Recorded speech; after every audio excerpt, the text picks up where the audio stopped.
सोचिए, जो संपूर्ण सृष्टि का संहारक है वही शिव, क्या उसने स्वयं लिखा था अपनी सृष्टि का अंत? क्या महादेव ने सोचा था कि उनकी शक्ति इतनी विशाल है कि वही उन्हें विनाश के मार्ग पर ले जाएगा?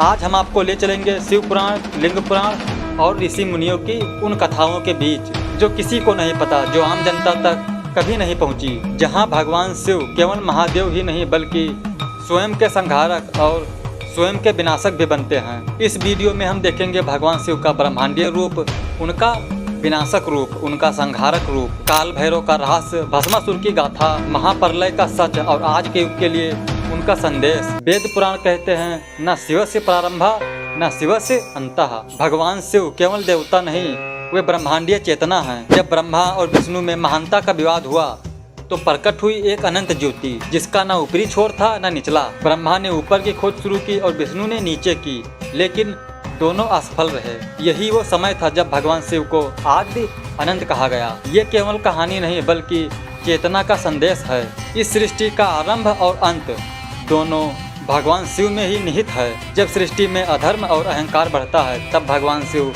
तांडव करते हैं। तांडव केवल नृत्य नहीं, ये संहार का प्रतीक है।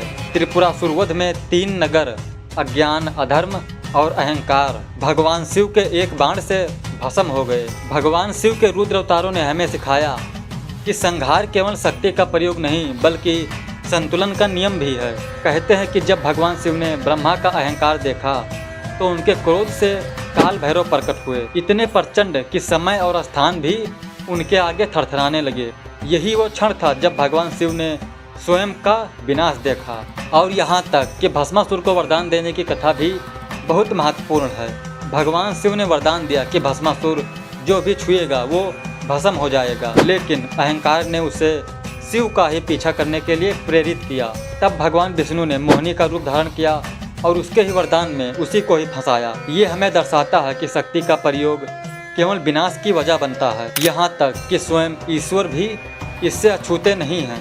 पुराणों के अनुसार जब महाप्रलय के समय सब कुछ लय में विलीन हो जाता है, समय, स्थान और आकाश सब शून्य में बदल जाते हैं और भगवान शिव महाकाल के रूप में ब्रह्म में विलीन हो जाते हैं। यही शिव का अंतिम संकल्प है कि जब सृष्टि का विनाश होगा तो स्वयं भगवान शिव भी समय और स्थान से मुक्त हो जाएंगे। इस कहानी का संदेश ये है कि जीवन और मृत्यु, सृजन और विनाश सब ईश्वरीय नियम हैं। जो आता है वो जाता है। अहंकार, अन्याय और अधर्म चाहे कितना भी बढ़े, एक दिन सब समाप्त होंगे। संतुलन ही सृष्टि का नियम है और भगवान शिव उसका पालन करते हैं। तो क्या भगवान शिव ने खुद अपना विनाश तय किया? शायद हाँ, क्योंकि शिव ही शुरुआत है और शिव ही अंत, और यही है परम सत्य। तो दोस्तों, मैं शिवम गोस्वामी, इस वीडियो को मैं यहीं पे ख़त्म करता हूँ।